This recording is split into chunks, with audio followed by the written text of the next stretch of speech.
seerri daawwitiidha yookiin agarsiiftuudha jechuudha. Fakkeenyaaf halkan sa'aatii 11tti mana ka'uu yoo barbaaddan alaarmii guuttattu miti. Alaarmiin ka'aayi sa'aatiin ga'ee isiniin jetti. Garuu dhuftee achi isiniin kaastu. Garuu maalidha faayidaan ishii? Isin gargaarti. Kaa'i yeroon ga'eera isin jetti. Alaarmiin jechuudha. Utuu alaarmiin sun iyyaa jirtu calliftee ciista taanaan maaliin taatu jechuudha. Alaarmii suusiif homaa bu'aan buusne jechuudha. Seerris cubbuun maal akka ta'e namatti hima. Cubbuun maal akka ta'e namatti agarsiisa. Kun cubbuudha. Kuni kana. Yoo kana goote akkas taataa sin jedha.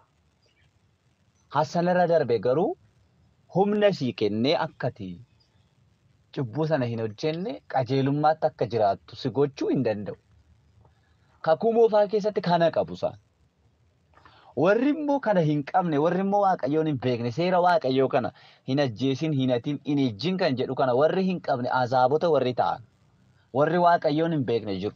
Yihuudoota maaliin caaltu, maaliin caallanuun kana warra kana. Dhuguma garaagarummaan keenya abdiin sagalichaa nu harka ture, nu bira ture jechaanii ture. Amma gaa lakkoofsa sagalii kaasee kan jiru walii wajjiniin dubbisaa ilaalaa deemne jechuudha. Galanni Waaqayyo Gooftaa keenyaaf haa ta'u. Roomee boqonnaa 3 lakkoofsa 9 amma 20 kan jirudha. Walii wajjin kan ilaallu maal jedhaa?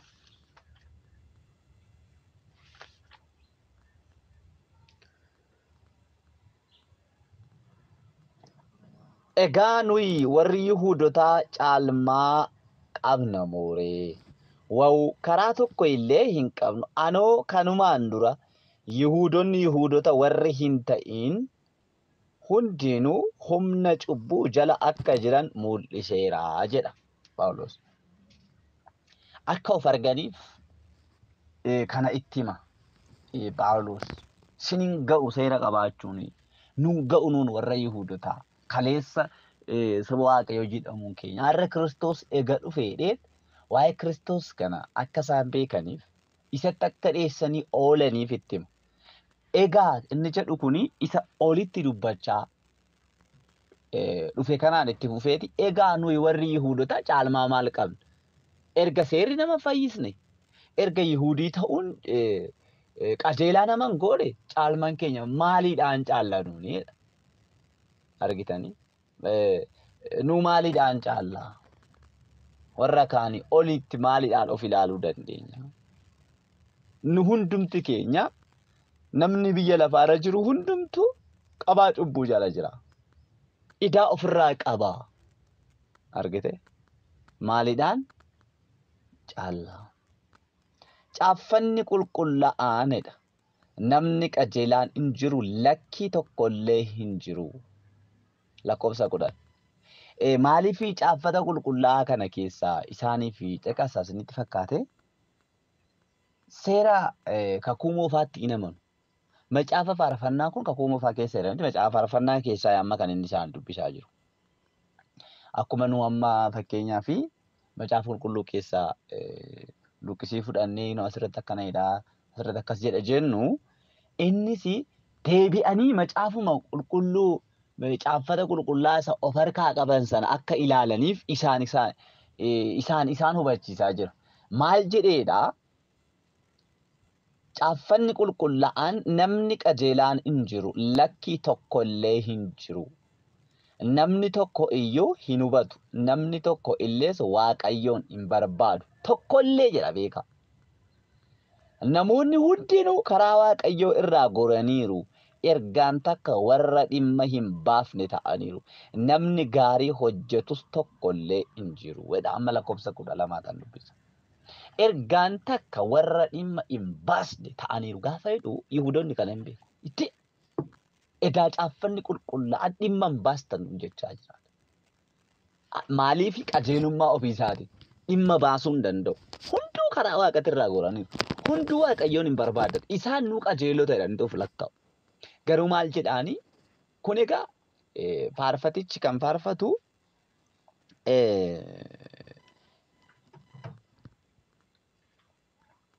hafuuraan raajiidha baay'isawwee macaafa faarfannaa. Baay'een isaa raajii amma raawwatame kana wajjin kan wal qabatudha. Hubateetiin inni kan faarfatu isa kana. Hafuura waaqayyootiin gaggeeffame. Tokkollee qajeelaan ba'e hin jiru.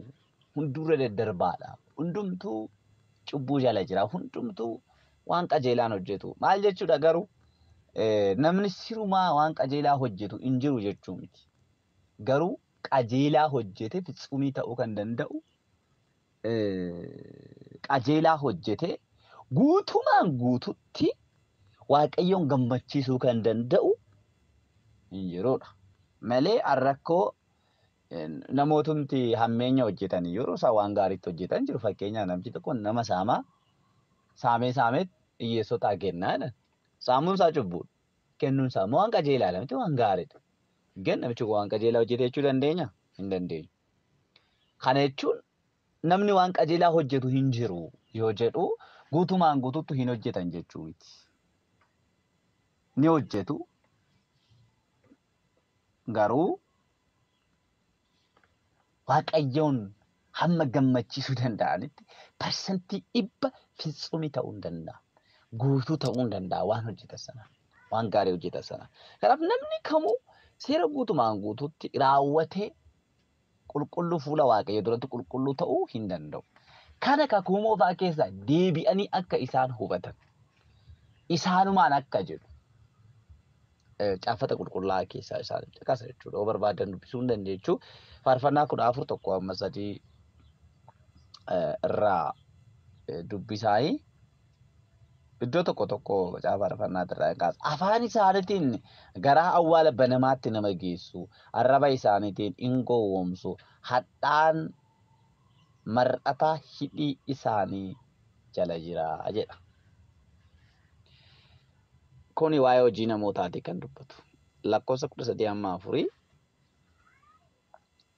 afaan isaanii abaarsa fi dubbii hadhaadhaan guutuudha jedha. Lakkoofsa 13-14 gaafa ilaallu namni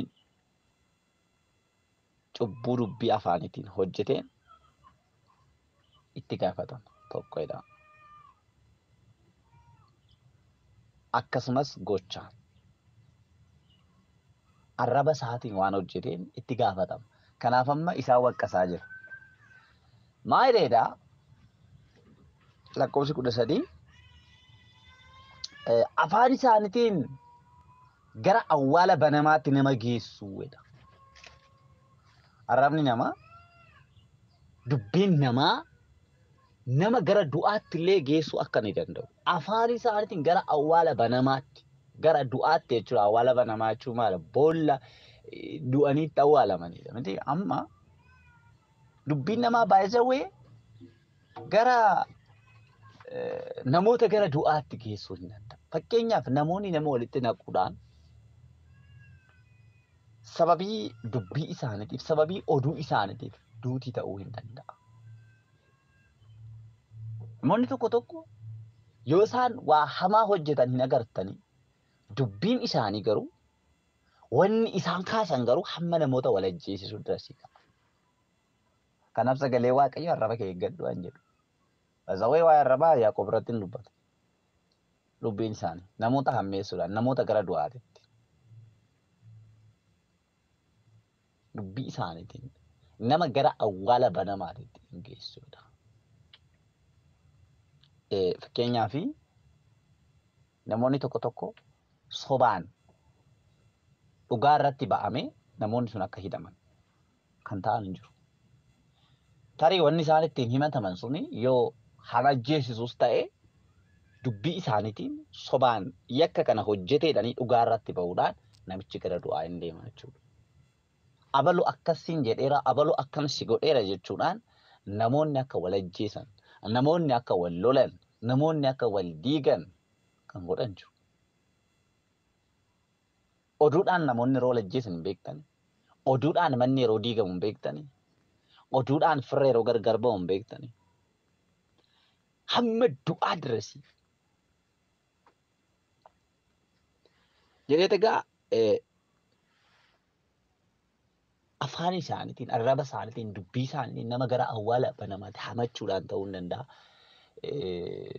Namoota sobaan isaa ta'u karaa kamiin kassasuudhaan ta'uu hin danda'a. Namoota irratti hammeenya dubbachuudhaan ta'uu hin danda'a. Nama gara awwaala banamaatti.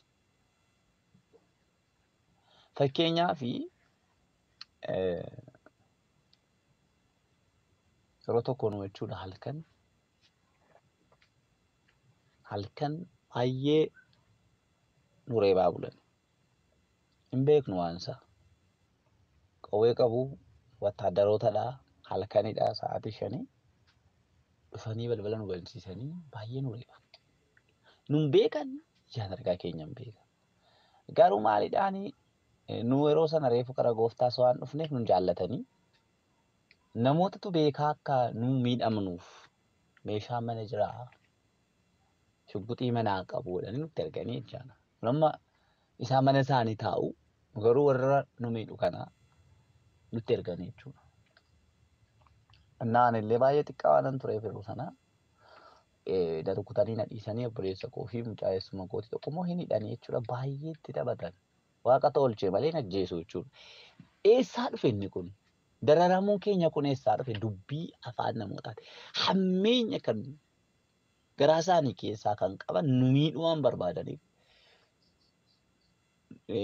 nuyi yaatuma yeroo sana jarri nama ajjeesa. Maal akka hin qaban isaan halkan higga waxxiidha. Tu seera qabu ta'ee seeraan dhufan turee guyyaa dhufu yookiin immoo nu himatan. Garuu halkan dhufu sa'a 5. Yoo nu ajjeesan illee namni isaan gaafatu hin jiru. Eenyu isaan beektu? Bifa isaan beektu guyyaa argite halkan. Na almost utuu Waaqayyo garaa keenya goruu baatee duune jechuudha. Kun maala dubbii afaan namaati. Hammeessuu namootaatiin sobaan. Kanaaf egaa gara awwaala banamaatti nama geessu. Kanaaf kun isaanittis cubbuutti kan lakkaa'ame jechuudha. Afaan isaanii abaarsa fi dubbii hadhaadhaan guutuudha jedha. Wantoonni sadii as keessatti cubbuu arrabaan afaaniin hojjetaman kan ilaallu tokko soba.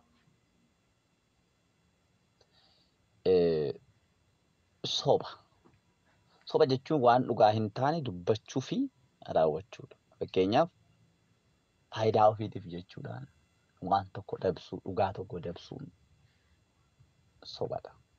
Sobni kan afaaniin dubbatamu duwwaa miti baay'ee akshiniidhaanis wanni hojjetamu, wanni dhugaa hin taane fakkeessuudhaan wanni hojjetamu sobadha. Fakkeessuudhaan wanni hojjetamu. Sobadha. Nama kan biraatti akka fakkaatuuf jedhanii wanni hojjetan sobadha. Anammatuu nan fakkeenyaa fi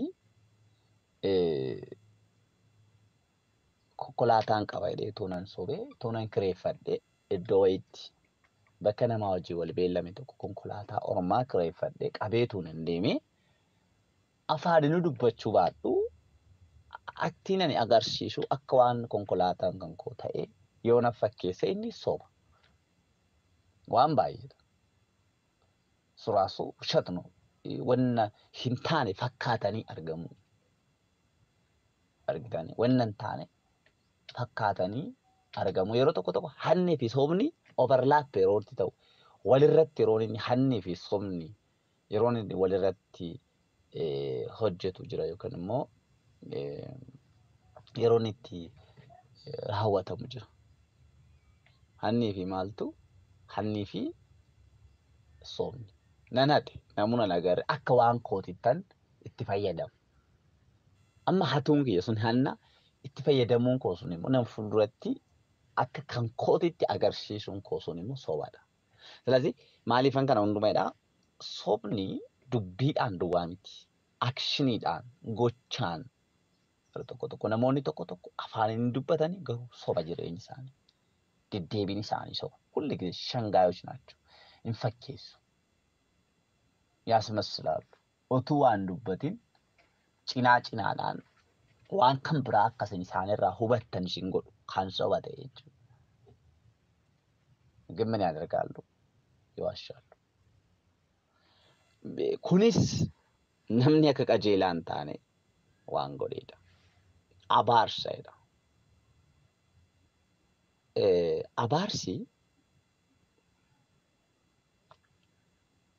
Abaarsi waaqayyoon tuffachuudha. Yoo abaaru namni maqaa waaqaa waama miti. Abaarsi isa nama arrabsa ta'u sana miti. Jechuun isa nama arrabsa miti. Baay'ee nama arrabsuunis mirga miti. Waaqayyo nama fakkaattii isaatiin uume kiyya kan jedheen kan mirga irraa qabu waaqayyoon malee nu amma fakkeenyaaf dhala keenya yoo arrabsan dhala keenya yoo waan hin taanedhaan nutti hin tolu miti. Uumamni kun hundumtuu waaqayyooti. Batalee namni fakkaattii waaqayyooti waan uumameef waaqati namni keenyaa miti. Homtuu mirga irraa hin qabu. Haati daa'ima ishiitirraa mirga hin qabdu hamma waaqayyo. Waaqayyoota fakkaattii isaatiin uume waan ta'eef. Silazii nama irratti mirga hin qabnu. Nama yoo abaarru baay'ee nama miina. Yoo arrabsinu nama miina. Keessi isaa akka miidhamu. Haamileen isaa akka inni miidhamu. Goona miti inni sun ulee irra hin caala. Sanaafis mirga hin qabnu. Abaaruu jechuun garuu namarra wanti hamaan akka ga'u hawwanii waa dubbachuu. Kun immoo maqaa waaqatiin. Waaqayyo immoo ofii isaatiif iyyuu hin beeka. Maqaa isaa kantuudhaan waamu jechuudha. Abaaruu jechuun waaqayyoon tuffachuudha gama biraatiin nama abaaruu jechuudha. Macaafni qulqulluun garuu nuun maal nuun jedha hin abaarinaayi.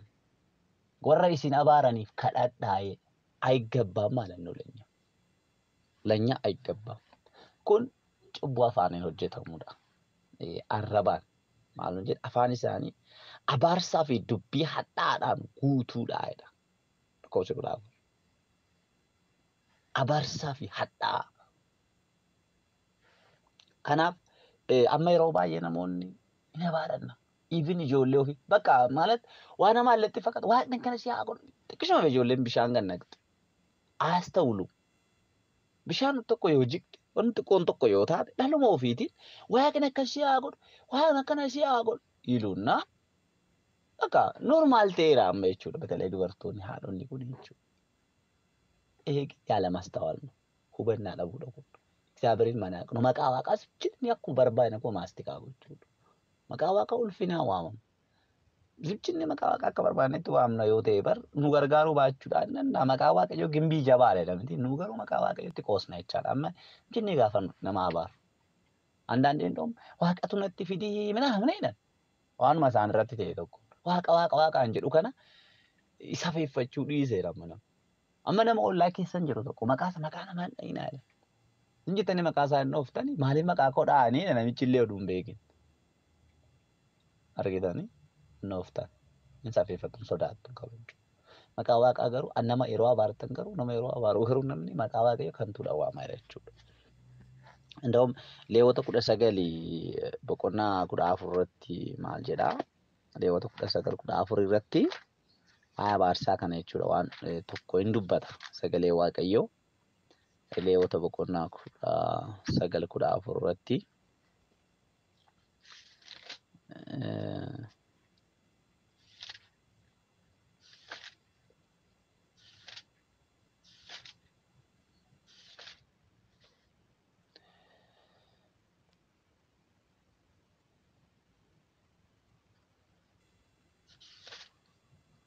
kudha sagal irraa dubbisnaa.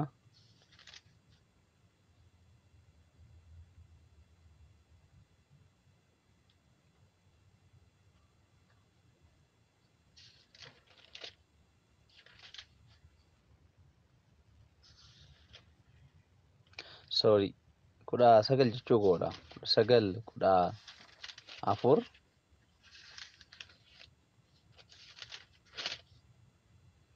Kudha sagal kudha afur irraa dubbisna. Ani waaqayyoodha jedha. Ati ana waaqayyo kee sodaadhu malee. Ati ana waaqayyo kee maal godhi malee? Sodaadhu malee nama duudaa hin abaarin. Nama jaamaa duras gufuu hin kaa'in. na sodaadhu malee nama duudaa hin abaarin. Nama jaamaa dura dhufuu hin kaa'in. Amma na sodaadhu malee kana yoo goota ta'e garuu nan sodaattu jechuudha. Sodaa koof jedhii ana sodaachuu ana safeeffachuudhaaf jedhii nama duudaa hin abaarin. Kana jechuun garuu warra kaan abaaruu dandeessa jechuun moo miti. Waa'ee abaarsaatu kaas namaan baay'eedha garuu yeroo dubbismaas keessatti wantoota arginu tokko tokko laalaa deemuun dirqama waan ta'eef. So እግዚአብሔርን ያለ መፍራት ነው tokko. Karaa biraatiin nuyi nama abaaruun kan nurra hin jirreef Waaqayyo waan nama abaarreef. እግዚአብሔር አልረገመም ሰዎች. Hin abaarre Waaqayyo. Seera lakkoofsaa boqonnaa naannoo 22 23 yeroo namni Balaaq jedhamu Bala'aamin bitee jechuudha akka inni saba Waaqayyo abaaruuf yeroo godhe waan tokko hubate abaaruudhaaf dhageera ganzaba fudhate garuu waan tokko hubate saba Waaqni hin abaarre ana akkamittaan abaaraa jedhe arraggamaachoo እግዚአብሔር sabni sun qulqulluu waan ta'eef miti ግን Waaqayyo kakuu isaatiif jedhee isaa wajjin jira garuu Waaqayyoon abaarre akkamittaan abaaraa jedha argite amma gaa nus warra nu jibban Waaqayyo abaaree hin jiru kasinni even warra wangeela kanatti gufuu ta'an abaaree hin jiru Waaqayyo. Namni gooftaan benne firdii jalaa akka jiru beekamaadha. Iddoo akkas ta'e macaafni qulqulluuni warra isin abaaranii kadhadhaa hin jedhu ture. Warra isin abaaran abaaraa jedha ture. Argite. እንደውም diina kee jaalladhu jechuun abaaree jechuudha. እና ማንን ነው እኛ የምንረግመው? ፈጽሞ ዱቢን አባርሳ afaan keenya keessaa ba'uu hin qabu. Amma እንደውም namni urufa miti ijoollee ofii abaaraa oolu. Mana ofii maatii ofii abaaraa oolu. Waaqni kee kana natti agarsiisudha. What means that? Maal jechuudha? Ani dhiiseera Waaqayyo haa dubbatu kana maal jechuudha? Namni tokko anarratti hamaa yoo hojjete dhiiseera Waaqayyo haa dubbatu Waaqayyo haa faradu jechuun ikkoo akka goote kana sitti haa godhu akkati nimiite kanatti Waaqayyo sifaa deebisee jechuudha. Sagalichi garuu maal jedha? Warra simmiidhaan kana deebisaa kadhadhaa fi hamaan akka isaan irratti hin taanedha. Asi abaarsa jechuun hamaan akka namarratti ta'u indam ማሟረትም ነው በሌላ መንገድ ጫቢ ቁርጠሚ ዱይ ጎኪ የሚባሉ ነገሮች ኑራ ከኔ ከመኔት ሶ ማል ጀዴ ፋርፋተች በቃ አባርሳ እንደገና ሞ ዱቢ ሀዳ ኤዳ ዱቢ ሀዳን ጉቱ ዳዳ ሀዳ መረታ ሀዳ ጀቹን መርዝ ማለት ነው አይደል ዱቢና መተቆ ተቆ ፈከኛፊ መርዝ ነው መርዝ አውቆ መርዝ የሆነ ነገር ይናገራል መርዝ የቹ ወኔ ነው ወርቤተኒ ቫይረስ የሆነ ነገር ነሞተ ከናዳ እንዲጉ ፍሮተ ከናዳ እንዲጉ አርግቴ ምቹ ወረታ ከናዳ እንዲጉ ከነመ ወልት ከነቁ መርዝ የሆነ ነገር ይናገራል ነሞተ ጊዱ ሰው ያጠላልፋሉ አማ አራርሱ ፍሌ ደቀኒ ነው ወልት ነቀኒ አንገለንጁ ማማስታረቅ ሄዶ ማለት ነው ሀደ መናፈባ መናራርሱ ዳብ ጀጠኒ ያርሰ ፈካታኒ ደቀኒ አሲ ሀደ መናቱ አንከምብራ ወደሱ አቺም አባ መናቱ አንከምብራ ወደሱ ስለዚህ እንደው ሙፋቱን ኢሳን ጊዱ ጅብሱ ደርቤ አከሚት ዳጌጅ ሲ ዳጌር አመሜ ነሞተ ባይላላ ማልዳ ወል ኦዱ ዳወልሉ በነገር እኮ ነው ባልቁ አልተኩ እብሎ ከሲን ጀሪራ እብሎ ከለና አንጀሪራ ባይዛው ኩኒ አመለ ጩቡት ይሮባ የሜት አጀባሲ እብሉ በየከለ ሲንጂሪ አኒ namni dhufe abalu akkas sinjedhina anjiru najaalatamoona jibbala ani kristiyaana nuti nama waan ta'eef abalu waan gadii waan akkasii sinjedhe ona anjedha nama waan ta'eef natti dhaga'ama gaafa natti dhaga'amu sana immoo gara jibbuutti deemuu danda'a nan qabama keessa kootu qabama afuura kootu qabama ስለዚህ namni oduu dhufe natti himu najjeesa jechuudha namni dhufe isinitti oduu isinitti himu oduu hin taane isin ajjeesa ebaakkachu namattis waan akkasiin dubbatina namarraas immoo hin fudhatina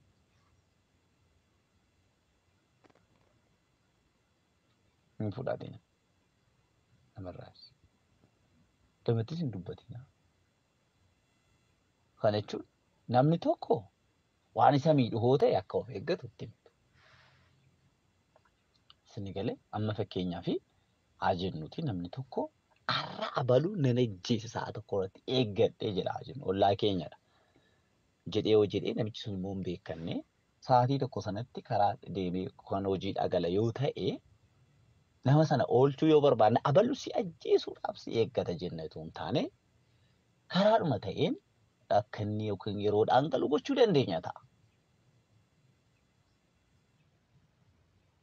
Naammoo waan akkasii waan tokko malla malee sun dhufee dursee akka ajjeesu abalus ajjeesuudhaaf hin jennu. Karaa garuu namni ittiin of eeggachuu danda'uu fi balaa jalaa bahuu danda'u hin gorsina.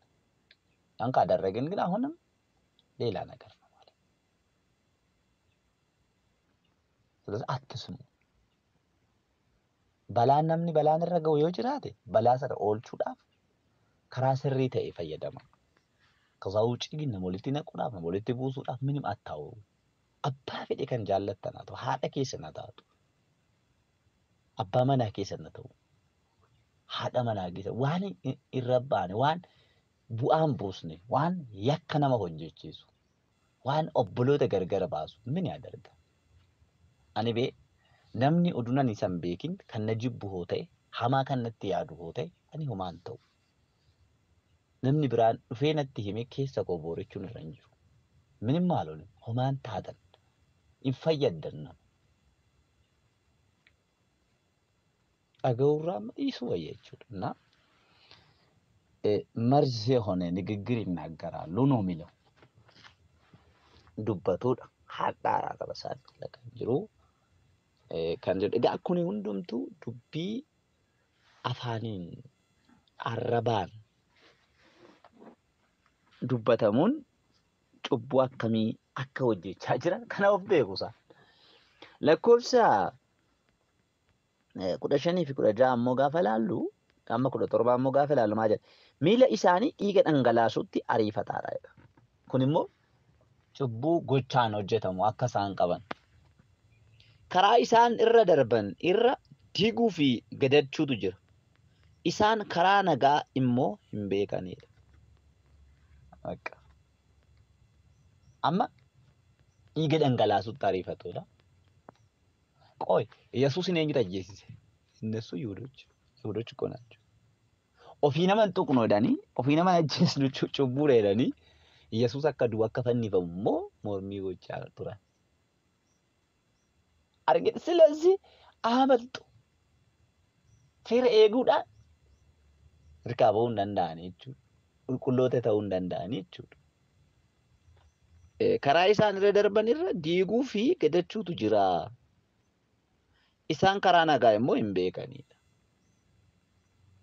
asi seera waaqayyoo wajjin walii galuu hin danda'an maafras ነው ያለው kuma duratti siniin jedhe namoonni tokko dubbiin isaan keessa galan maafras ነው በቃ ቅኔ ይናገሩና nama walitti buusan ለማስታረቅ ሄዶ አጣልተው ይገባሉ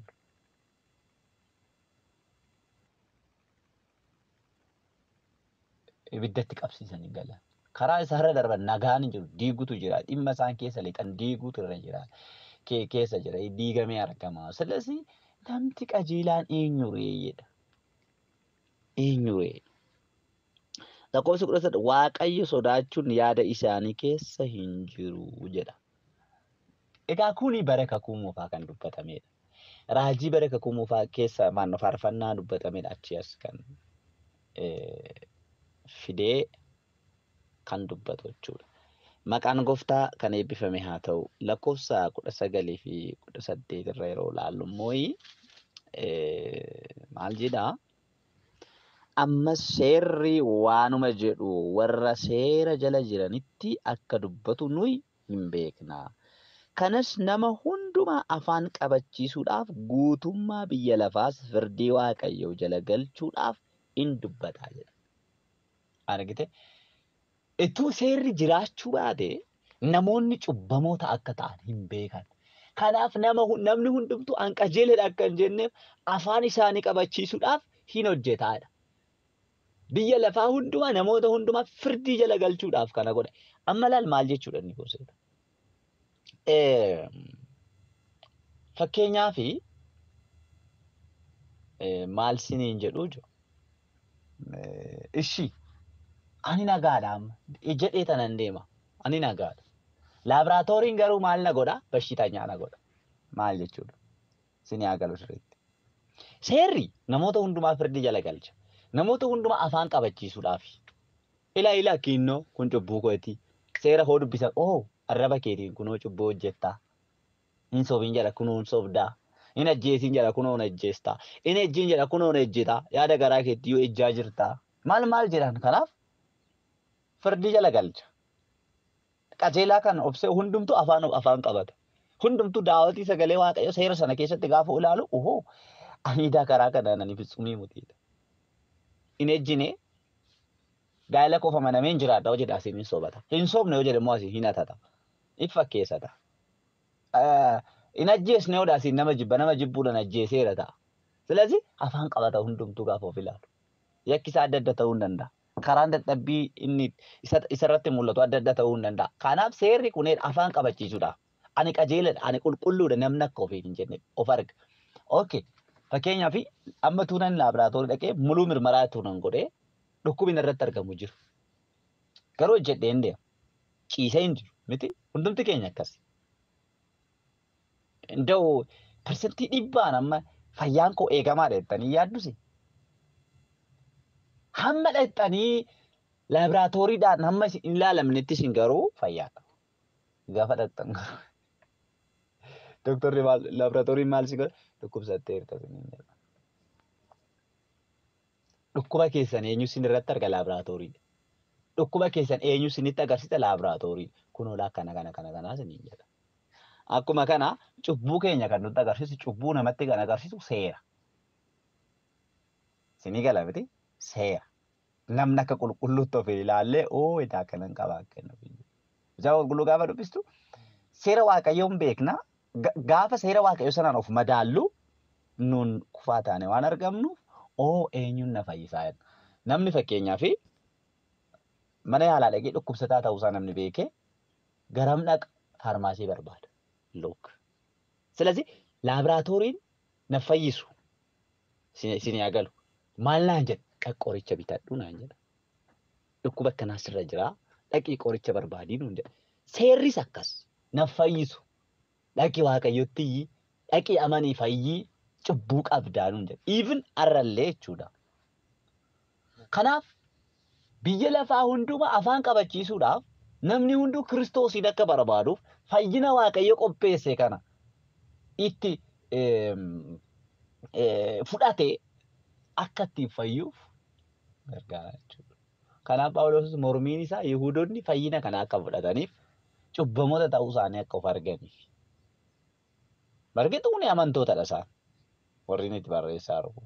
Gan namni akka of arguuf akka boonuu akka dandeenyeef kanaaf seerriidha. Lakkoofsi 20 maal nuun jedhaa? Egaa nama kan ta'e tokkollee wanta seerri nama irraa barbaadu gochuudhaan waaqayyo duratti qajeelaa hin ta'uudha. Nama kan ta'e tokkollee jira. Yoo kana hubannu araarri waaqayyo hammam nuuf guddaa akka ta'e beekuudhaan waaqayyoon akka galateeffannu taana. Araarri waaqayyo nuuf qabu akkanatti dadhaboo taaneeru jiru, akkatti cubbamoo taaneeru jiru, akkatti warra karaarraa goran taaneeru jiru garuu araarri waaqayyo kanaaf egaa araara waaqayyo kan faarfannu kanaaf kan dinqiifannu araara waaqayyo kanaaf.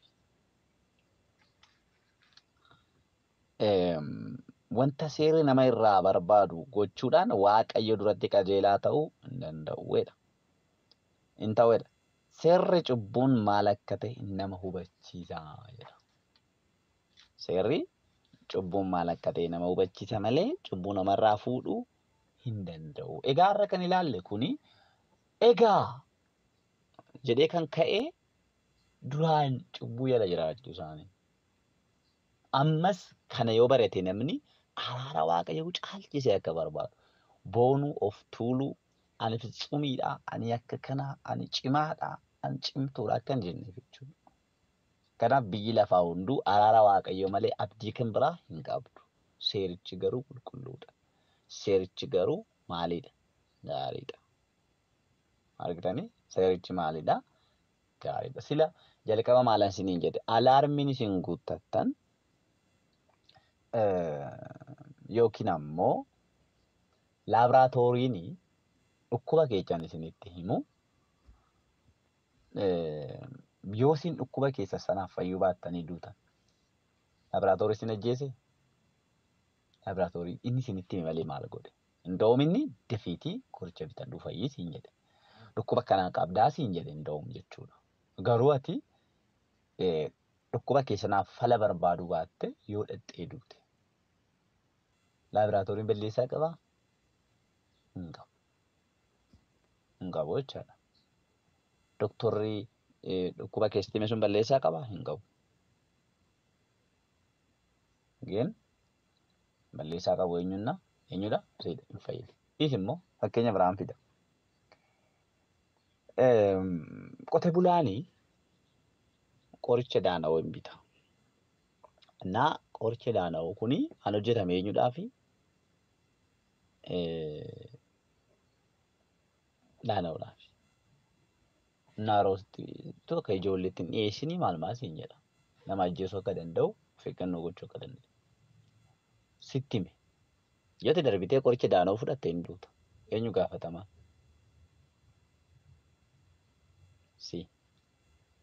Garuu seerri waaqayyoo qoricha daana'oo kanaa wajjin kan nama ajjeesu miti baay'ee. Qorichi daana'oo daayirektii nama ajjeesa. Seerri waaqayyoo kan nama ajjeesu miti. Yoo irra daddarbitee garuu waan seerri sitti himu sana irra daddarbitee garuu hin duuta. Cubbuudhaan. ስለዚህ seerri cubbuu natti fidee seerri na ajjeese jechuu hin dandeessu. Kana gara boqonnaa 7 irratti ilaalla walii wajjiniin. Anyway. Kanaaf egaa inni har'a ilaalle kana fakkaata. Nummoo waaqayyo araara nu godhe hundumaaf waaqayyoon galateeffannaa yeroo itti aanu boqonnaa 21 hamma boqonnaa 3 lakkoofsa 21 hamma 31 kan jiru walii wajjiniin ilaalla jechuudha. Galanni waaqayyoof haa ta'u waaqayyoon galateeffannee xumurra. Maqaa gooftaa Yesuus Kiristoosiin waaqayyo waaqa keenya galannii fi ulfinni siif haa ta'u. Maqaan kee eebbifamu. Yeroo nu laatte hundumaaf ulfaadhu. Ammas sagalee keessa barannee kana nu eebbisi. Kanaan yaa waaqayyo dhugaan kun obboloota koof caalchisee akka inni galuu danda'u akka isaaniif ifuu danda'u ayyaana kee isaaniif akka baay'istu maqaa Yesuusiin sin kadhadha. Kana hundumaaf galanni ulfinni siif haa ta'u. Qo'annaatti aanuttis yaa waaqayyo si oofne dhugumaan sagalee kee hubachuu akka dandeenyu ati nu gargaari. Daangaan kamuu dura keenya akka inni dhaabachuu hin dandeenye karaa hunduma akka ati nu gargaartu si kadhanna maqaa Yesuusiin ameen. Gooftaan isin haa eebbisu eebbifamaa. Nagaan waaqayyo gooftaa keenya hunduma keessaniif lafa jirtanitti isiniif haa ta'u.